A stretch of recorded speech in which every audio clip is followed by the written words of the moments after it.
बहुत पुराना कथा। ग्रीष्म दिन द्विपहर रुद्रतापर गोटे सुशीला काऊ जलर अन्वेषण रे एपटे सेपटे घूरी बुलूला, किंतु ताकू पानी मिललानी।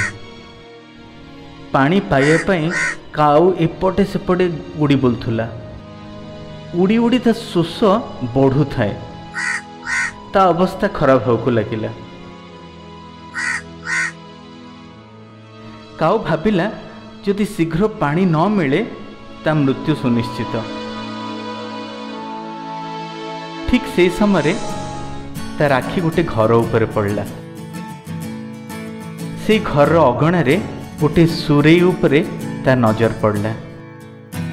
माटीर सुरेई से ता पाखरे साहस संचय करी पहुँचला, किंतु ता खुशी अल्प समय पर ही थिला।